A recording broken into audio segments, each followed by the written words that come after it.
વડોદરા શહેરમાં ફરી એક વખત એકસાથે 3 સ્કૂલોને બોમ્બથી ઉડાવી દેવાની ધમકીભર્યો ઈમેલ મળતા જ પોલીસ બેડામાં દોડધામ મચી ગઈ છે. સુરક્ષા તંત્ર એલર્ટ મોડ પર આવી ગયું છે. વડોદરા શહેરની જાણીતી ઉર્મી સ્કૂલ, નાલંદા સ્કૂલ અને ડીઆર અમીન સ્કૂલને અજાણ્યા વ્યક્તિ દ્વારા ધમકીભર્યો ઈમેલ મોકલાયો હોવાનું સામે આવ્યું છે. આ ઈમેલમાં સ્કૂલ પરિસરમાં વિસ્ફોટક સામગ્રી મૂક્યાનો દાવો કરવામાં આવ્યો હતો. ધમકી મળતા જ ત્રણેય સ્કૂલોના સંચાલકો દ્વારા તાત્કાલિક પોલીસને જાણ કરવામાં આવી હતી. સુરક્ષાની દ્રષ્ટિએ વિદ્યાર્થીઓને તરત જ રજા આપવામાં આવી છે અને સ્કૂલ કેમ્પસ ખાલી કરાવવામાં આવ્યું છે. માહિતી મળતા જ બોમ્બ સ્ક્વોડ અને ડોગ સ્ક્વોડની ટીમો ઘટનાસ્થળે પહોંચી ગઈ હતી. દરેક ક્લાસરૂમ, લેબોરેટરી, ઓફિસ અને પાર્કિંગ વિસ્તારની સઘન તપાસ હાથ ધરવામાં આવી છે.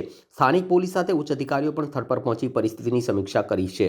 સમગ્ર વિસ્તારને કોર્ડન કરી સુરક્ષા વધારી દેવામાં આવી છે. આ પહેલ પણ શહેરની અનેક શૈક્ષણિક સંસ્થાઓને આવી ધમકીભર્યો ઈમેલ મળી ચૂક્યો છે. અગાઉની ઘટનાઓમાં તપાસ બાદ ધમકીઓ ખોટી સાબિત થઈ હતી, પરંતુ પોલીસ દરેક મામલાને ગંભીરતાથી લઈ રહી છે. ધમકીની જાણ થતાં જ વાલીઓમાં ચિંતાનું મોજું ફરી વળ્યું હતું. ઘણા વાલીઓ તાત્કાલિક સ્કૂલ બહાર દોડી આવ્યા અને પોતાના બાળકોને સલામત રીતે ઘરે લઈ ગયા હતા. પોલીસ સાયબર ક્રાઇમ સેલની મદદથી ઈમેલ મોકલનાર વ્યક્તિ સુધી પહોંચવાનો પ્રયાસ કરી રહી છે. ઈમેલનો સોર્સ ટ્રેસ કરવા ટેકનિકલ તપાસ પણ શરૂ કરાઈ છે.